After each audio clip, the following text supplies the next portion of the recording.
Oh, you thought AI was just going to replace everybody? That reality check from Jevon Wooden perfectly captures what's really happening with AI transformation right now. I'm Ryan Kay, and this is the Future of Work with AI, where we dive deep into the human side of technological change. Today's conversation is going to challenge every leader who thinks their AI problems are technology problems.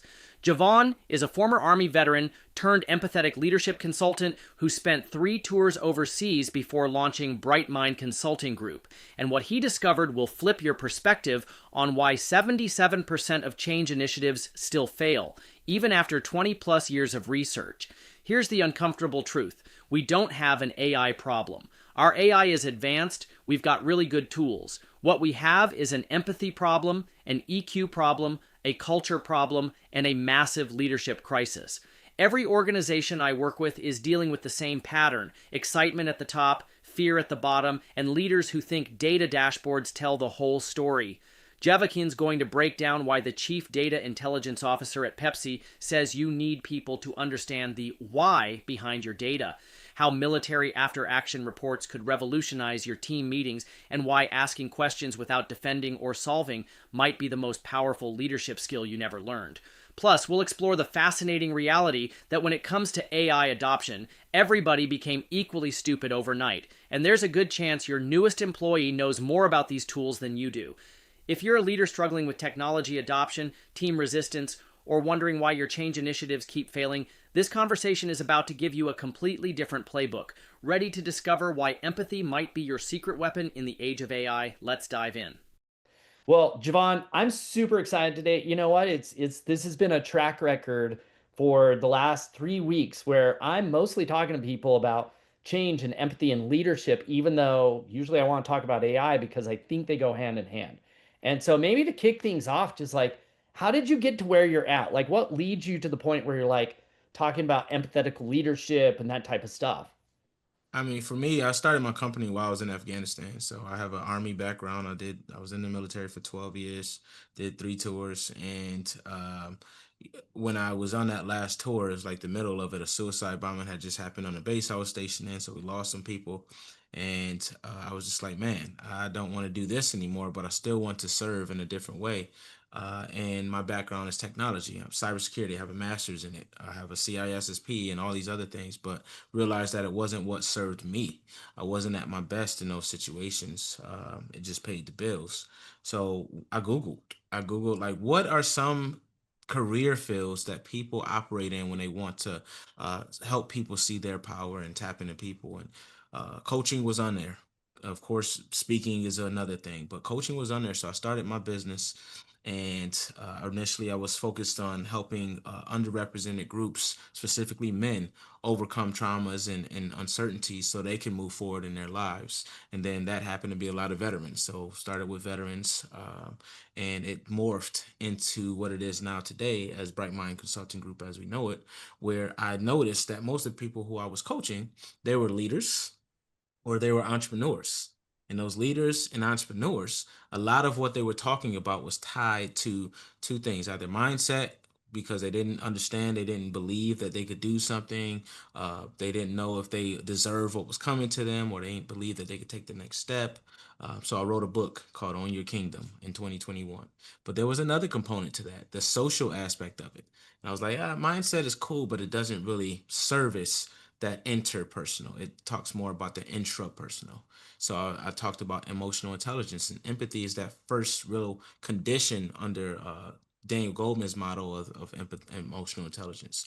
So it's like, why not just look at how empathy has impacted in the spaces I've been in, corporate, the military, government, all these places. And what I realized is empathy really was a superpower for people who tapped into it, because when you make a decision, you realize how it can impact, and you also understand that you don't have all the answers, so you ask questions so you can come up with a more complete viewpoint and perspective to make the best decision rather than a siloed decision. Yeah. So Oh man. that's why I started focusing on that. Yeah, I love that. Like what you just unpacked is like pretty phenomenal, especially on the, we'll go with like actual human awareness of how business works, right? Like you got these entrepreneurs and they wake up in the morning, they're like, I want to make money, I want to own my own show, I want to do my own thing. which usually is then leads into them having a team and growing a company if they get over the mindset part. Yes. They Yes. figure out how they're going to show up. You can get from like, I got an idea to I'm making money to I'm running my own show.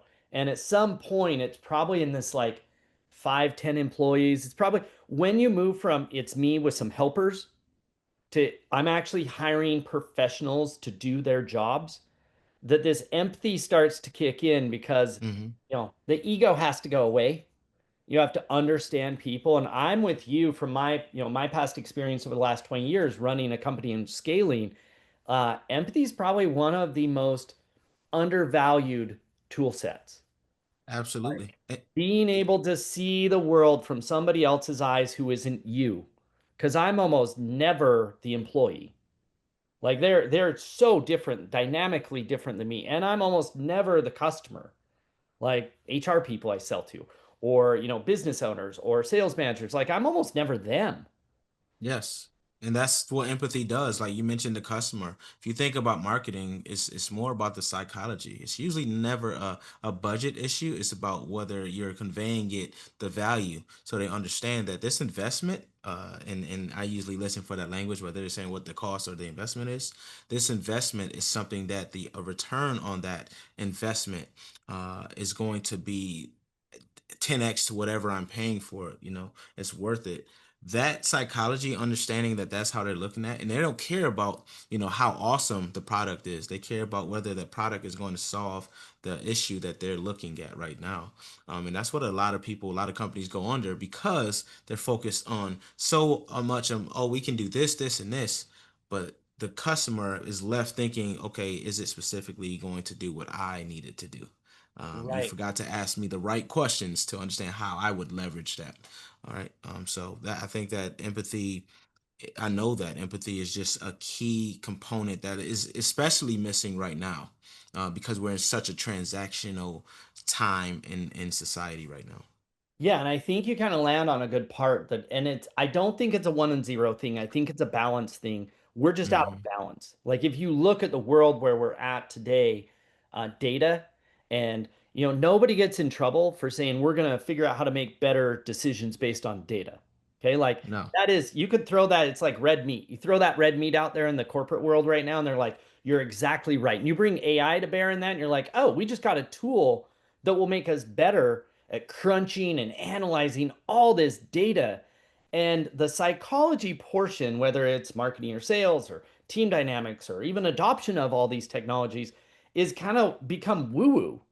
Like, oh, like that's too warm and fuzzy. That's too whatever the case may be. There's got to be data in here. If we just analyze enough data, we're going to get to it and understanding what the data actually means, because these aren't ones and zeros. This is humans. Your customer's not a bunch of computers. They're not all logic thinkers. Like they're no. emotionally driven, you know, beings, right? Yeah, well, Stefan Gans, who's the chief data intelligence officer for Pepsi, at least he was at the time of this recording, right?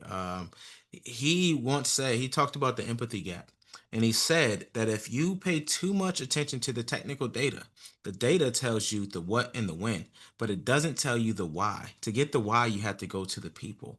Now, if a chief data intelligence officer is telling you that, then we need to listen. And a lot of us are forgetting the other part to the story, which is really the most important part. Why? Why are people uncertain? Why are people fearful? Why are people saying no? Why are people not buying? Whatever your situation is, what is the why behind the behavior? And once you understand the why, then only then can you start to move closer towards resolving whatever it blocks you're facing as a business owner or as a leader. And a lot of us forget that because we're looking at these pretty dashboards.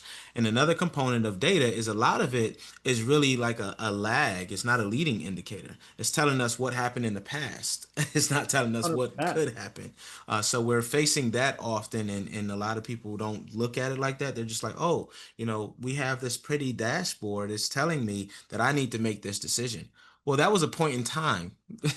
So is that still relevant today, right now? Because that's been aggregated over a period of a year or 6 months or whatever.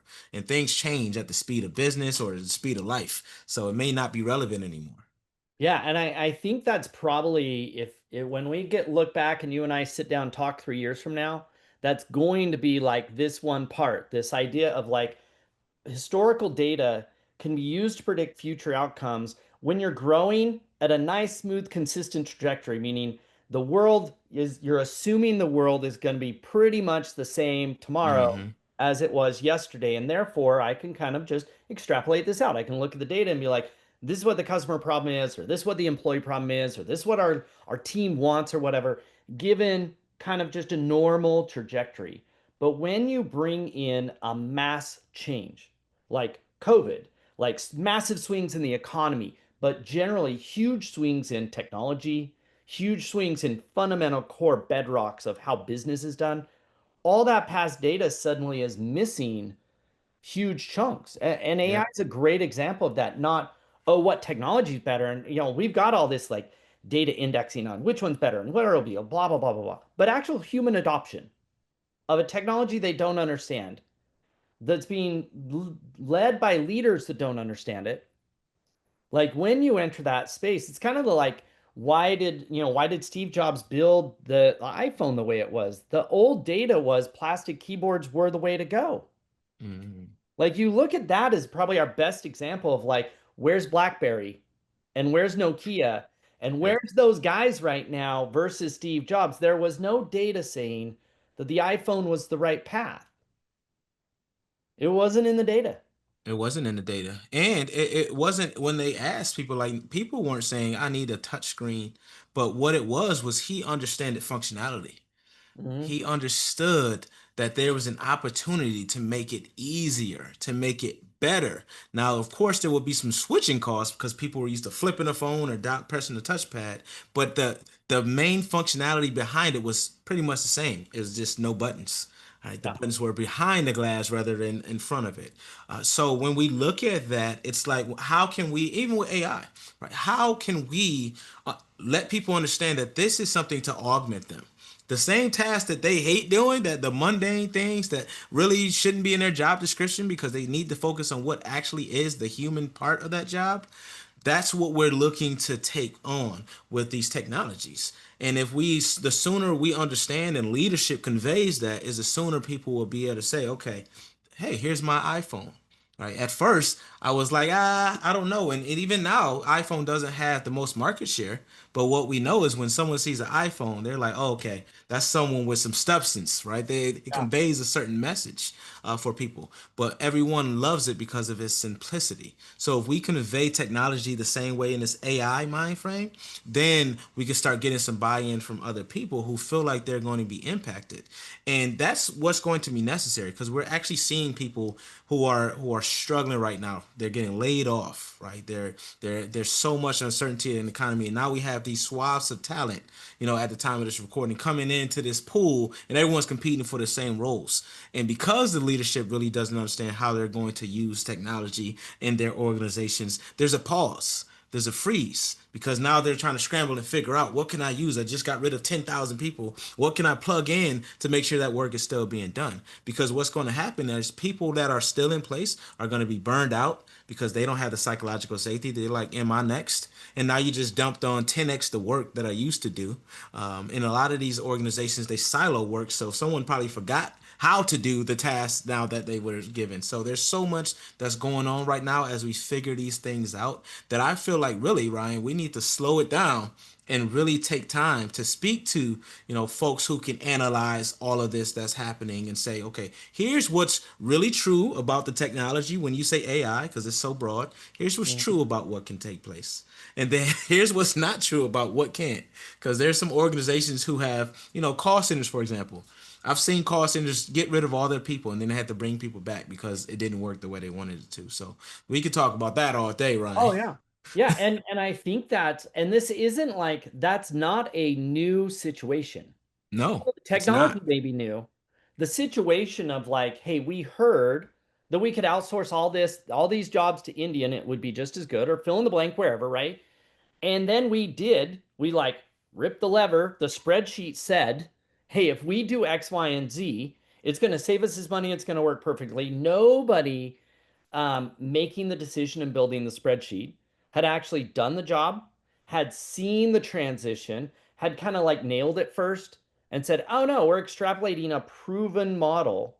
It was like, Right. we heard this will work. Somebody sold us on it and said it would work. The spreadsheet said, go, go, go. We ripped the lever.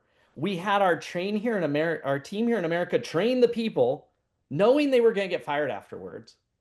Then we got to the other side and our customers were like, yeah, like this isn't working. And then Yep. we had a huge mess. And like that's Absolutely. been documented so many times of a, let's be honest, not a failure of on the part of the company, the outsourced team in India, not a failure on the team here, a failure of leadership in making decisions and selling the Absolutely. decision and managing the transition and like huge failures. And now we're repeating them again. Just we swap out outsourcing for AI. Well, that's what history does, right? History, they say it repeats itself. I guess that's what the data is telling us when we look at the history. But you would think that what you just said, that prior issues that were faced, that CEOs and decision makers would be like, all right, let's pause. Let's get with the people who are actually doing this job. Let's find a way to say, you know what? This is going to impact you like in a way, but we need you to co-create so it doesn't impact you in a way that you lose your job, but maybe it impacts you in a way that you do a different uh iteration of that job where AI is doing something, but you're still here doing something else. Reskilling and upskilling is a constant conversation, but I'm not seeing it. I'm not seeing that take place. I'm seeing people just trimming people, like cutting them like they're nothing, because of technologies or because they think that something is on the horizon. They don't even know. So, at what point do we tap back into that emotional intelligence and that empathy, as we're talking about here today, and combine that with the data for strategic workforce planning, for strategic planning for our organizations, for that vision statements that we're making and setting? All those things are only getting a piece, and they're getting the piece from the data. We need to really tie in that piece for the human intelligence. Yeah, I guess my question is like, how do you see like bias versus empathy? Because I think a Hmm. lot of times, like empathy, if we really boil it down, number one, I mean, it takes humility.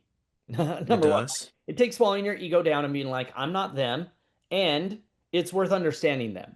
Like Yep, huge ego swallow. Number one. Number two, it takes freaking work. Like it there's does. nothing fast about empathy. Like you can't rush it. You can't like force it. It's not like, oh, I can't just buy it. Oh yeah, I bring in an empathy consultant and I buy that thing. Like it goes against everything that is corporate America rush to get us moving forward, quarter over quarter results, like buying our way into a solution. Like empathy doesn't fit those. Hmm. But here's what I say, right? Empathy is a skill like everything else we're talking about today. So it can be learned and it can be sharpened. And when we take that time, we realize that empathy and curiosity go hand in hand. So if you're a Yeah. curious person, then you should be able to lean into empathy because you're going to ask, like, why did they do that? Why do you think that way? How does this impact them? And that just gives you a more complete lens, like we said earlier. Because a lot of times when decision makers lack the empathy and they just want to move, move, move, what happens? They end up getting in trouble. They may get some short-term gains, but then in the future, what happens? I mean, if we look at the Fortune 500 list right now, it looks completely different than it did 10 years ago. Why? Because those organizations that once were on there, they lacked the empathy to tie in to long-term success. Because it's only so long, one, that your people are going to take apathy or apathetic leadership. It's only so long that your people are going to sit there and be worked, worked, worked without any real gain, no promotions, no real view on how they're going to move forward and grow in the organization, belittled and berated, whatever it is. It's only so long that people are going to take that in this day and age. The third component of it is, when we think about putting people first to get results, studies show that companies that are emotionally intelligent or empathetic, they are actually 21 to 27% more profitable because people take ownership of what's moving forward. They take ownership of an idea and they'll say, hey, you wanted to do it this way, but what we're saying is we can do it this way and cut costs. We can do it this way and make it more efficient. So that's the benefit of being empathetic. Even if it's not your innate, because like you said, it's counterintuitive to be empathetic. Even if it's not your innate or inclination to do it, if you pause and say, you know what, I was going to say this, but hold up, let me say it this way, or let me ask a question, which you can be coached on because I coach a lot of leaders on that, Right. then you're going to unlock something that you never even thought was possible. Right? If we look at the great leaders, think about Steve Jobs. Steve Jobs was known to be an asshole, quite frankly. Right. Right? But what he did was when he would tell somebody, if you read his biography, when he told someone, I believe you can do it, he tapped into their drivers. He Mm. tapped into what he believed would really drive them to want to own this and be excited about the project, even if they were working 16, 18 hours. Right. So that's the benefit of empathy. You are able to say, hold up, this is my standpoint. Let me see what you care about. Let me see why you even get up every morning and come here day in and day out.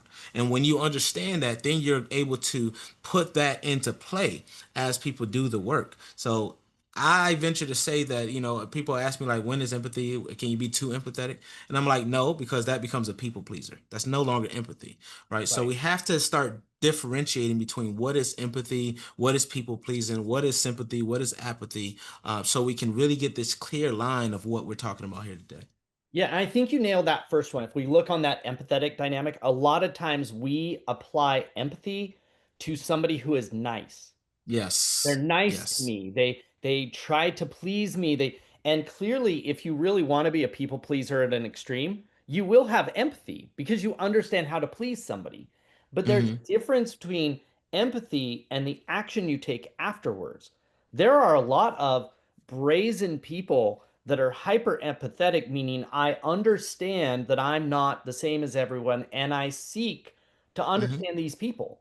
I love that you tied it to curiosity. It's a form of curiosity is empathy. Like when you apply it, it has to be I want to understand how these people, I'm curious. Why are you Yes. different than me? It's also like empathy requires a level of like humility. There's a great book, The Ideal Team Player, that's like uh, Patrick Lencioni, and he has his three core values of like humble, hungry, and smart. And if you take those three and you go, okay, we can have humility, meaning like it's not just about me, is required, or you wouldn't have empathy. Like most people that are like, no, no, no, like the world is just for people like me, and I am representative of the world. Therefore, I don't need to understand you. I don't need to listen or ask because I know you, which is like falls into this like I'm sure surety brings ruin, right? I'm Yeah. sure I know enough already. I don't need to understand you. But I love this like curiosity. A lot of organizations have bias against these things. Like the bias might be like a speed bias. We're so wanting to move forward, or like a confirmation bias. I'm only hearing what I want to hear that makes sense in my data. I'm Mm-hmm. only hearing like my employees are great here. We don't have a problem. Like my employees respond well to this fear tactic.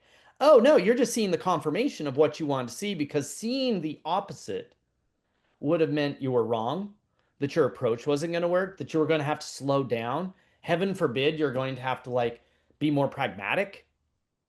And so, yeah, I really think from an AI standpoint or from a business evolution standpoint, we have a fairly decent crisis of leadership right now. Oh, absolutely. And to be fair, a lot of the old style of leadership that was praised was had nothing to do with empathy. People praised leaders based on their that shining star, their legacy, that big thing that they did. So people started chasing that big thing. And people will come into organizations, but I always recommend to new leaders, like, observe a little bit before you make a large change. because you need to see and understand how things ask around, right? They talk about managing while walking around and all that stuff, right? Do that because you need to understand what your decisions are going to do. And that's why there's such a struggle right now, because leaders are still leading that way, where they're not thinking about long term. They're just like, I need to define what my leadership style is, what my principles are, what I'm going to be known for. And that really ties in. The reason why people are blocked from being empathetic mostly is because of that self side. I talked about mindset before. It is something blocking them. Something took place, something transpired, someone told them something, or this is how they grew up, that, their belief system tells us, their value systems tells them, I have to be the one. I have to be the chosen. I have to do 100%. this, right? And that blocks them from listening to anything else. That blocks them from doing, things that really could be a collaborative effort. That blocks them from saying, let me pause and let me slow down. So that's where I see a lot of leaders today really struggling with, and to almost, there's a principle Jocko Willing talks about, extreme ownership. And he talks about extreme ownership, how there's always something that we could have done, and you Mhm. got to do that introspection to find that thing. And a lot of leaders, that's the hardest thing to do, is to look back and say, you know what, that was, I said that these people were underperforming, so I laid them off, right? That was my cop out. But why were they underperforming? Maybe because I didn't give them the proper marching orders. I didn't provide them the proper resources. I didn't challenge them. And leaders do not, they don't want to do that. They don't want to Oh look yeah, no, at that, right? 100%. Like it is an ego game, Mm-hmm. an entrepreneur, and some of it is a bit of a requirement of being like egotistical enough to think you can get out there on your own and make something happen. Mm-hmm. But there is a tipping point of that stops being open to being wrong, to it being your fault. Like that why question, one of the like literally the most powerful questions ever. You walk away from one thing with this, like today, this interview, that one thing, just if you just start asking why about everything, and you leave open the possibility that it's not the stuff you assume it is, that it might Right. be you, it might be your instruction, it might not be the economy, it might not be the competitor, it might not be the employee's fault, it might just be either systemic, like, oh, this is just a problem with the system, or it might be like a bias thing, or heaven forbid, it might be you created a bad environment, like you created this mess, and it's not asking the why to get to blame. It's asking the why to get to, oh, hey, we actually know what some of the problem is. Now we can apply a fix. But I Yep. think when we ask why, a lot of us assume a why is looking for who to blame or what to blame, not what to fix, Absolutely.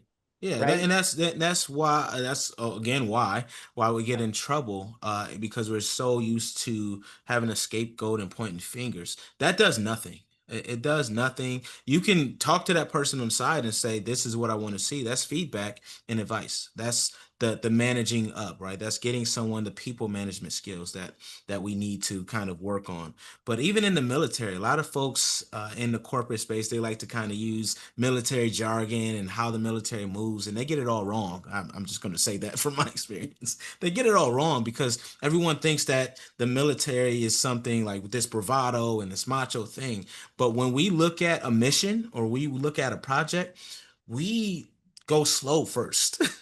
The first thing we do is we're going to create a whole document that's going to say, bottom line up front, here's the objective, here's what we're going to do, here's how we're going to move, here's the intel. We do all of that stuff. Then we look at our teams and say, who's capable of doing what, who's the expert, who's going to tell us, what training do we need to kind of level up. There's so many things we look at, and we also understand that our favorite saying is stay flexible, because after all of that preparation, we still don't control the outcome. We Right. still don't know that it's going to go exactly according to plan. So what do we do after that mission? We can get our butt kicked in the field on a mission and come back and say, you know what? All right, that didn't go well. Let's do our after action report. Let's look at what went well, what was supposed to happen, what we need to change. How can we be better? What lessons did we learn? Never do we point the finger. Never do we say, hey, Jim, you were supposed to breach that door on count of three. You breached it on the count of two, and that threw us all off, because it does nothing. That does not. So that's what I want corporate leaders to understand is that that finger pointing, it's not good. Now, of course, you want to have a conversation with people if they are not at the level. That's a different story. But if you're in a group, it doesn't pay for you to say, "Hey, you were the cause for our failure."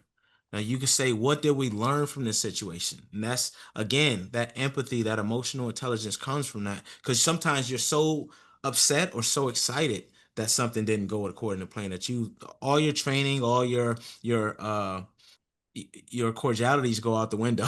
You're no longer cordial, right? Sometimes. So Right. we also have to be emotionally intelligent enough to have that self-awareness and self-management to say, okay, I need to pause. I need to take a step back. I don't need to lead this meeting right now. Hey, can you lead this meeting? I'm not in the right frame of mind. Right.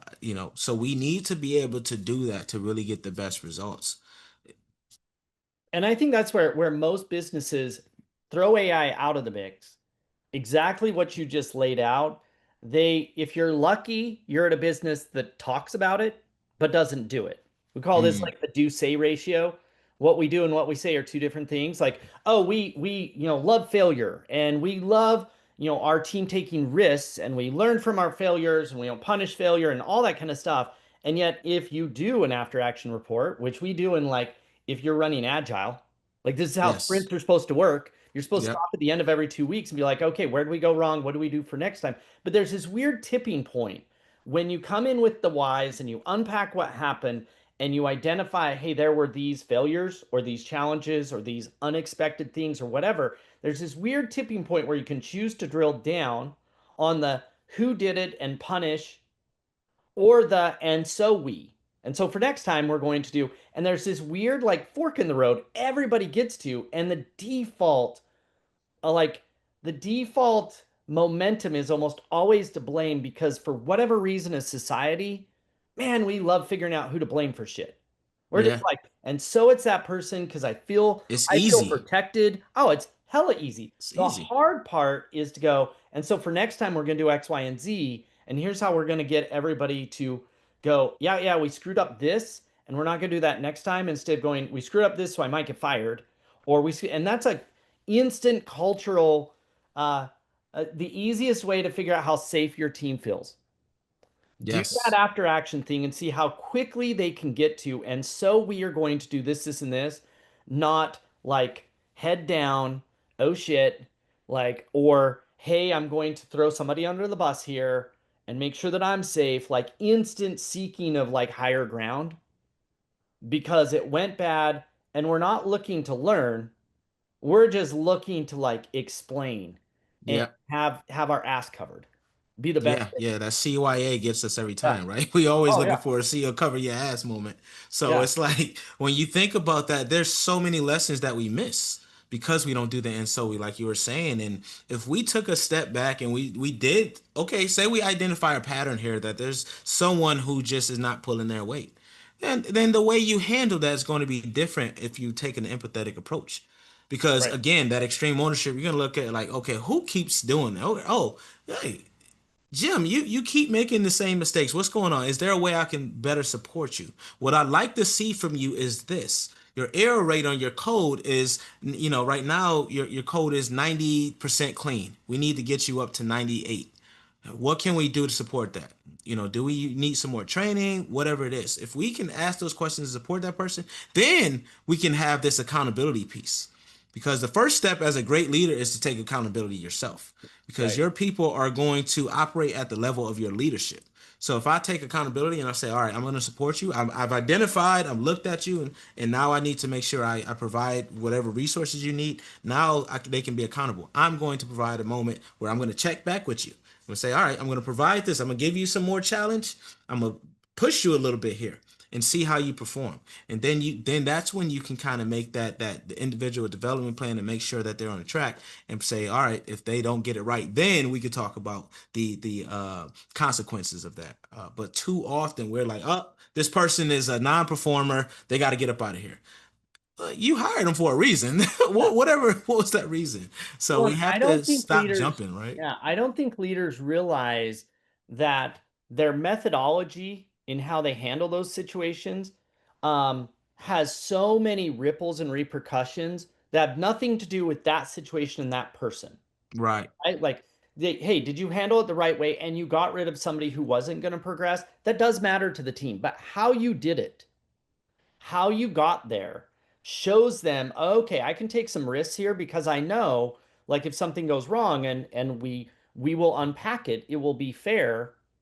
We will look for how to solve for it, and we will look at all potential, like, things that impacted, and not just I screwed up, therefore I'm out. That Yes. methodology of how do you deal with like complete failure? How do you deal with like partial failures? How do you deal with mistakes? Like, is it a proven methodical process that you unpack that is fair and empathetic and leaves room for, like, it wasn't just our fault, or most importantly, leaves room for, like, and so we're going to learn from this? Like, that stuff, like, creates evidence in the subconscious and conscious mind of everybody who's there, even the ones that didn't screw up. Like, Yes. seeing Yes, how you deal with indeed. somebody who screwed up leaves evidence in the mind, or is either going to create, like, confidence in the rest of the team for how they'll act next time, or uncertainty. Like, oh shit, I mean, I'm glad it wasn't me that screwed up this time, but I saw the way our leader dealt with that, and I'm now going to take fewer risks, and I'm going to be twice as careful because, man, I don't want that to be me. Or, hey, Hmm. I saw how that happened. I saw how it went down. That was fair. Okay, cool. I feel like I can take risks, and I'm confident in doing it because I now know that my leader will be fair. Yeah, that you're hitting it on the head right now, Ryan. And when leaders, when I come into an org and leaders say our culture is great, I always ask them for who. Hmm. Because so many leaders just believe because they're having a great experience in their leadership team that if they go to different office spaces that it's going to feel the same way, and it just does not, because of Right. what you just said. That psychological safety is gone because the leaders that dictate that level and how that culture operates is operating on a completely different wavelength. So when we think about that and the impact that that has, that ripple effect that you're referring to in psychological safety, we need to start checking these things more often, right? Like checking. We do these climate surveys once a year. We ask them people, what do they think? Would you refer us? And when do you work for us for another 2 years? How soon you think you're gonna leave? And it's like, do you really think that people who do not feel psychological safety are gonna answer correctly? They're gonna automatically assume like, oh, they tracking my clicks. 100%. They're tracking what my mouse is doing. They're tracking me, so they want to get me up out of here. So if I say the wrong thing, they're gonna look at that. That's what the damage is done. It just go every single piece of information you're looking to get is skewed now. So that data on that dashboard is skewed, and that's what happens in a lot of these Yeah. organizations. You brought something up interesting. The leader said our culture is great. What do you think the hit rate is on them being accurate? A leader's belief about what their culture's like. Their hit rate is probably, if I look at an organization, say an organization of 2 to 5 thousand people, their hit rate is probably maybe 70% on the culture being great. Meaning, Because if seventy they say it's percent, great, that they think that it's real. yeah, it's probably 70%. Okay. Because what I see is, their leadership is good, and then if they're a good leader, we're talking about good leaders here. Right. Their leadership is solid, and then the people right under them are usually solid because they're direct reports. And then it starts to get fuzzy at that little next level, but there's still some solid people. And then the management that are day to day, they haven't received people focused training. So Hmm. they maybe gone through some, difficult conversations training or something like that, but they don't really know how to implement that because a manager focuses on getting the job done, right? The leader Right. is going to Process focus on focus, strategy right? and people. Yeah. So there's a disconnect there, and that's why the culture starts to fail. It's because that manager is getting it from up here and down here, and they're like, "What the heck do I need to do?" Right? I don't want my job. I need my job, so I'm gonna go make sure that this job is done. But in the process of that, there's some casualties. There's some people that just are not focused and they're not operating, and they probably checked out years ago, but they need their job.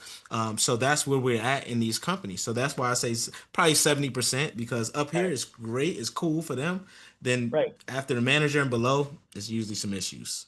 Do you think it's more accurate the smaller the company is, they're closer to the ground? Yeah, when they're closer, the smaller orgs, I find that because they're so tight knit, right? If again, if there's solid leadership in place, because Right. they're tight knit, it really is driven by however those leaders act. So if Right. it's a company of 100 or less, it's usually if the leader is solid and the leadership team is solid, people are going to say I work for a great organization all the way down to the bottom. But if it's a larger org, we see it all the time. Again, there's silos, and if you don't check in on those silos and you don't give them a way to kind of filter up, you're in trouble. Yeah. Yeah. And I think what's going to happen as we get into, say, implementation of a new disruptive technology, i.e. Yeah. AI, right? Yep. Where we're going to start to see is some of those disconnects of, oh, I'm on a smaller team. If you've got a great leader, then I assume great leaders are like empathetic. I understand how this might impact my team and have a level of I get my hands dirty before I open my mouth, right? I Yeah. don't just use jargon. Hey, if I think the team should do AI, I go mess around with AI. And that's where most of the teams that I work with right now are sub 200, sub 100, where the leader's going, hey, this AI thing, it's a big deal. And my response to him is like, yeah, so are your hands dirty? Yeah. You got to You gotta model the get your hands change. dirty. And when you're smaller like that, you'll be like, no, no, no, I get it. My team follows me in where we've got to because I knew, I understood not just them, but where we were going. And when I said out loud, hey, this is the direction we're going in, they believed Yep. because they'd seen me work. Even though I may not be doing the work today, they'd seen me do it at some point in the not too distant past of going, no, we know how he works. If he says this is going to work, he understands what it's like. He's going to dig in and get his hands dirty or her, or he's going to know what it will take. That it's going to be chaos and it's going to be way harder than we think it is. But the Hmm. taller you get, the more levels of management. It's been so long since you saw any of those people do work, not just manage and lead in spreadsheets and stuff, that you throw AI in the mix and it's like, I don't know that anybody believes the jargon. I don't know that we feel like this isn't going to just end up in layoffs. I don't know that we actually believe the story being told, or Hmm. heaven forbid, the past track record has been like, oh, you guys lay people off three stacks away from you because you don't feel bad because you don't know them. Yeah. Yeah. I mean, you know what this goes into is, they say most of communication is nonverbal. So what you're talking about is modeling that change. And even in these larger orgs, like the leaders can still model the change and then they can communicate. They can show, that they care, asking for feedback from the employees. So what do you think? Right, we're rolling out this change. Take a phased approach so it's not like this big thing just dumped on everyone and forcing them to do it. Like, and understand, like, from different departments and everything, like, have representation from those departments and those stakeholders. Like, how is this impacting your work? Are you able to still do what you want to do? Is it a blocker? How is it blocking you? Like, those types of things are super key for getting that buy-in. And you're not looking for buy-in. Every single person is not going to do it because some people just don't like change, right? There's 6 phases to that change, and at some point, people are going to be pissed off. So it's not looking for buy-in from everyone, but it's looking that for that why. Again, why don't you like this change? Why are you uncertain that I'm doing what I say I want you to do? And when you understand that, again, that communication can now be verbal. So now I can shoot out emails. I can hold these town halls that we hear about from these Right. organizations. I can get actual surveys and data. I can go and have my managers have one-to-ones of people to see how it's impacted them. I can tie goals and metrics and all these other things to us in adapting this change to get some results.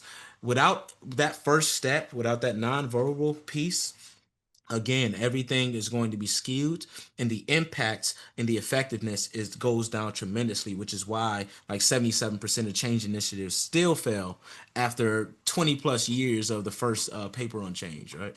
Yeah, yeah, and what's funny is I think that's where what's the estimate? I believe the estimate on AI and AI agents and those things are still shooting at that same thing. Because again, like it might be some new tech, but we still have a change problem. Like we still Yes. have a psychological, a human component, like we still have to, AI isn't the solution. It's just a new tool. So you Yes. still have all the same built-in thing. You have people that don't want to change, people who are resistant to change, people who don't understand why we're changing, and leaders that don't understand how to tell why we're changing, and like big projects instead of small projects, and big giant initiatives instead of small ones, and like long cycle times where you're like, so we're 6 months into failure and nobody wants to say this ain't working. Yeah, We could have right. found out in three Right. weeks, but now we're 6 months in and we're so bought in on the sunk cost that we're going to keep trudging. Yes, and waste more and more resources. We see it all the time, right? Uh, Software just sitting on the shelves. It's like we paid six figures for this thing and we don't even use it. Now we're stuck with it. And yeah, so you're absolutely correct. It's like when you think about excitement versus fear, right? If you look at excitement at the top, it's usually excitement because we're like, we got this new thing. We're working on this change initiative. We've done all this planning, all these offsite meetings and cool things that happen. And then there's fear on the bottom, right? And it's a juxtaposition that just will never work. So what we're talking about here is really having that excitement trickle down, mhm. because oftentimes people think buy-in comes from the top. You have to have buy-in from the bottom too. You have to meet in the middle, because if you don't, the people that's implementing that change are the people that are usually affected by the change. And if they don't understand how they're going to be affected, you're going to get project scope creep. You're going to get things that are not adopted at the rate you want to adopt. They're going to have loopholes in it. They're going to be going circumventing the system because they don't want to implement it, so they know all the ways to get around. Right. And you're going to have all these different components of this. So leaders, if you're listening, start focusing on trickling down that excitement that you have into your teams. Find out, talk to them, let them know what you see on the horizon. Let them know why you feel like this is important. Ask them how it's going to impact their work.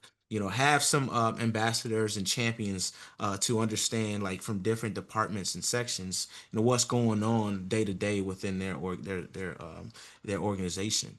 That's going to be key if you want to do change properly. Well, and that's the interesting thing I'd say from an AI standpoint right now is if you walk into a normal organization, if this was like industry knowledge, you could go from the top down and be like, well, these guys have been here for a long time, they know more, and as you move up from the new people up, you assume now it's not perfect, but Yeah. you assume that they at least have historical knowledge of how things work. And as long as that historical knowledge represents, the current situation, then cool. But AI is a super interesting thing where everybody became equally stupid. We're equally Yeah. on the same standing. And so you'd be surprised what a random employee at the bottom of the rung knows about AI today. And there's I would say from me talking to people, an extremely high likelihood that your direct report knows more about how it works than you. Yeah. And you could just follow that up the chain. I have a case study for that. Yeah. So in Houston, there's a organization called Service Corporation International, and I'm doing my doctorate right now at University of Houston, and one of their leaders from their sales department came in, and he talked about how, when they looked at what was going on, they could have been a lot more effective, and they were looking for a solution, and they had just hired someone, this young person, and that young person was like, "I have a solution for you." Right. And they're like, "Who are you again?" He Mhm. was just an intern or something like that and came on, just got hired permanently. And he ran this whole project because he had some experience with this technology. So that's the power of exactly what you're talking about. Understanding that it's not about age, it's not about experience in the industry these days. It's about who was curious enough to learn these Mm. technologies, Yep. to sit there and like look at all the capabilities and become that expert in that thing and how it applies to that certain situation. Right. That's what's going to be the differentiator. Yeah, and if you want to solve for that, like right now, like it is a little bit counterintuitive, but it very much going back to your bottom up thing, like the number one thing you could do as an org right now is get your team together and come up with some like actual anonymous way to say, what are you using for AI? What are you using it on? What's worked? What hasn't worked? Just those four questions. Yep. Like in a way that's like you're not gonna get in trouble for it. We're actually just trying to say like who's winning with this, who's using, who's winning, what are you winning at, what could you show everybody else? Absolutely. Because you will see an instant like every team I've done that with now, the leaders look at and go, "Oh, we had no idea." And you're like, "Well, of course you had no idea because Of course. they're afraid to tell you what they're working on. They don't believe that they're going to get like a benefit of doing it faster. You're not going to pay them more money. You're just going to get more work to do. Like ChatGPT set this thing up where we're all using our own independent accounts that belong to us, not the company. Yeah. IT is going to shut us down if we say anything out loud about it. And so in the average org, you have all these people using it however they want. It's just a free for all and no indexing or data on what people are using, how they're using it, what's working, what's not, just literal free for all. And every leader I've talked to where I've asked him has no idea. Yeah. There's like, we You are got no so index. right. Yeah. You are so right. And that, that's where the old policies and procedures kind of get in the way in a lot of orgs because is AI, they're like, oh, we can't have our data in there. And like, newsflash, your data's already there. I'm sorry. Yeah. It's 100%. like We can't have it's our data already in there. there, man. We I don't can't know have if you you think breaking our oh, go can't have you ahead. just deciding tomorrow to break the process. We Yeah. can't just be reinventing every process, like all that bias Yeah. towards the default, towards how we've been doing it. And all that bias towards like top-down control and top-down like drivers of ideas and initiatives and all that stuff falls apart when you have this widespread adoptive technology that acts Hmm. as a mirror for how everybody's viewing it. Yes, This yes. I instant mean, like, it's easily yeah, accessible. Like there's no barrier to entry, and that's what leaders don't understand. It's like if I don't have a barrier to entry, you telling me that I can't use it, I'm just going to use my phone or my personal laptop. Like, yeah. all right. It's not I like mean, Salesforce. It's not like Salesforce rolled out with free accounts for the whole world and the ability right. to get value out of it individually. And but Yes. that literally is what ChatGPT did was said, hey, we're just going to get mass adoption of this type of technology across the board with no leadership buy-in, no cost barrier, no like literally no nothing. Nothing. Yeah, nothing at all. And that's what we're seeing in a lot of like these new techs. They're trying to use that freemium model, Hmm. and get that adoption early. It's AI for every single situation these days, right? Whether you want to create a presentation or, now you have the digital twins, where Yeah. you can be on and have a faceless video and, someone's talking for you.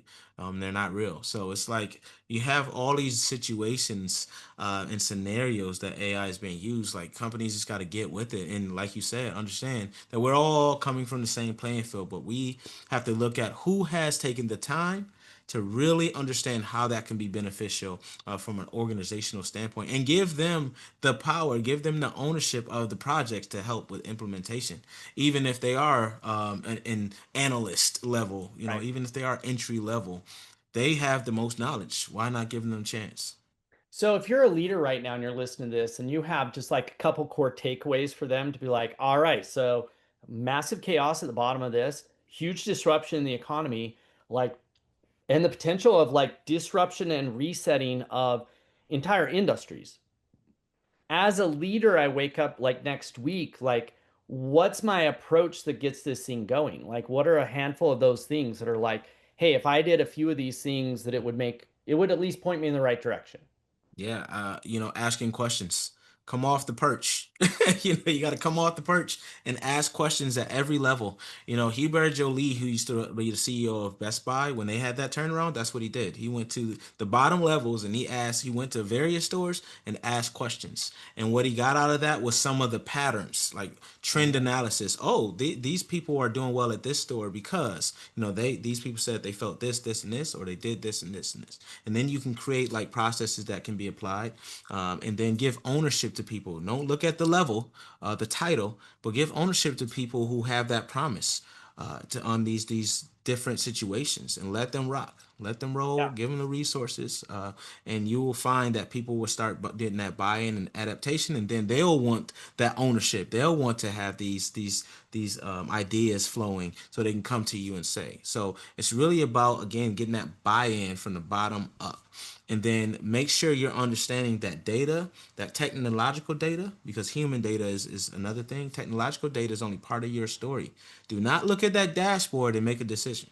Think Right. about the human aspect. Ask why, and get the whys from all the people, and understand how your decisions and your actions are going to impact and create that ripple effect.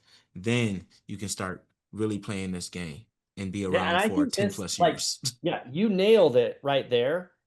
And it sounds stupidly easy. And it's very difficult if you haven't done it before and your team hasn't seen you do it before. But Yep. this is just like, what is it? Habit number 5, seek to understand before you seek to be understood, right? Like ask questions. And I think we need to make sure we drag that a little bit. Ask questions, don't defend, don't like get triggered, don't bring your bias into this. Like Yep. literally ask questions and make sure it's a safe space for like, I actually want to understand this. Like, what are you doing now? Why are we doing it? How could it be different? How could it be better? How is it bad? Like, but you're going to have to create as a leader that environment to have, I don't know about permission, but the credibility to ask that question of like, cool. And then I'm going to ask why. And we're going to unpack this. And I'm going to make sure everybody knows here I'm not fishing for a scapegoat. I'm not looking for somebody to blame. I'm not trying to, destroy anybody's job. I actually Right. just want to understand. Yep. You got to get past the film of skepticism that's on people right now. Yeah. And that's Because what if we're you talking want to about know here. how to make change in any org, like you could pretty much take that with anything, right? Yep. Just go ask, Yep. go ask a bunch of questions. If you're new, slow down, ask a bunch of questions. Don't seek to solve, don't seek to defend, don't don't answer, don't rebut. Right. Just Have freaking coaching ask. conversations, right? Coaching Ask. Yeah, I conversations. think I told my kids this once. We moved to a new town and they're like, "How are we gonna make friends?" I'm like, "Well, go like ask questions, figure out what people care about, and act like you give a shit about the answers." And then you show you give a shit by like listening and then asking a follow-up question that shows that you're actually thinking and listening, not that you're solving or defending. Because I think for Yes. a lot of leaders who hear what you just said, they're going to be like, oh, 100%, I'm going to go start asking questions. And they'll ask one or two, and then they will either seek to solve, great, so you should do this, or they will seek to defend. Well, Yep. oh, I mean, we can't just, and it will all fall, 100%. right? And they're probably listening like I do that already. Well, I'm still not getting the results. And then you just said what they do. And they're probably like, "Oh, you're right. I do that." Yeah, And it's because and it's it's innate, right? As a leader, oh, you think you have to solve and you think you have to, defend and give rationale for why you did it the way you did it. But just chill. yeah, if Just you're asking, I would say if you're a leader who's been around the block, if you're asking questions and you feel comfortable with it, I would almost, you will not go wrong by just assuming you're doing it wrong. Let's just hmm start with that. If you I go, oh like no, that. I do that all the time, you're like, cool, you're doing it wrong. There is no way that you can't like self-reflect and go, am I defending? Am I explaining away? Am I jumping to the solution? Am I actually just sitting in it and listening and asking more questions and creating this like, I want to really understand? And I almost guarantee the average person who thinks they're good at it isn't. Isn't? Oh, They're just, I agree. I this is not agree. a cross examination. This is not like you're not asking questions to prove your point. You're not asking questions to validate your bias. You're not like literally, you're just like, hey, I just want to understand, like, why do you use our product that way? Yep. And the thing is, to do this, you have to not personalize things. Do not personalize the response. And that's why we want to defend because you Oh, yeah. personalize it. I made It's that no, decision, yeah. man. They're pointing the finger at me. No. Just listen to it and take and find the jewels, as I like to tell my clients. Find the jewels in what was said, and Yeah. One of apply my it. mentors told me it's like focus on the process, not the people. Yes. So as you start Yeah. pulling that apart, you're not looking for the who. Like going back to your thing, you're looking for the why, not the who. The who isn't an individual person. It's Yes. not why do you do it that way. It might be why do we do it that way. And it might like, but that like seeking to you personalize it too much, it falls apart. Yes, absolutely. So I love that. I love that, man. I'm glad we're diving into this stuff right now because it's so relevant for where we are in our times. And hyper transferable. Like Yes, literally pick a problem. It doesn't matter what the problem is. If you're leading and there's a problem or a challenge, you could not go wrong just with this one thing. Just go grab somebody, take them to lunch, go grab somebody, hang out, ask some questions, low key casual, stay in the questions. Don't look to solve, don't bring your bias, don't look to defend, just literally seek to understand. Yeah, and I like that you said choose an environment that does not feel like an interrogation. You don't want to be in your office sitting behind your desk where there's a barrier in front of you talking to this person. You should be in a space that feels conversational because that matters too.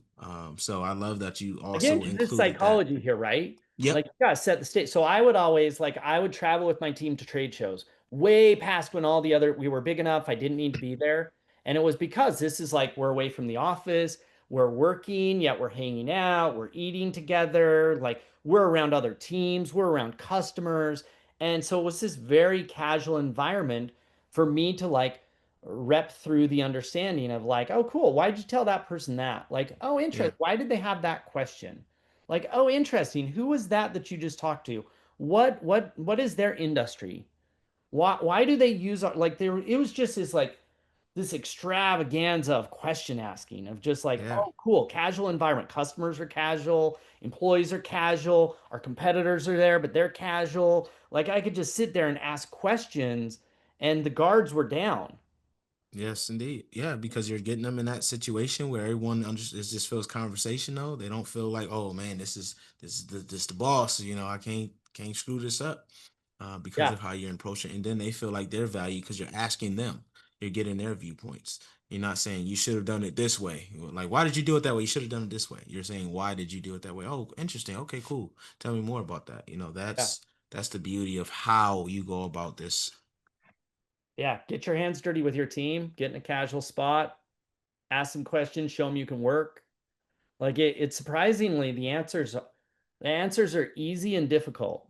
They are difficult, because as leaders we have to make some critical decisions, and sometimes having all of this stuff is hard. Getting all this data from people is tough, and we get it. We understand leaders. We are leaders ourselves, Yeah. so we understand it. But it's a necessity if you want to create long-term sustained success, and not get results from fear-based leadership, but get results from empathy-based leadership.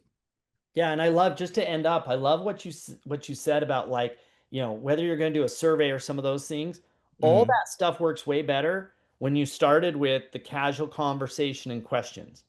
You don't know Yes, what to ask in the survey unless you've asked it individually, and you're not, you'll see that anything that happens at scale works better when you've done the reps absolutely. individually.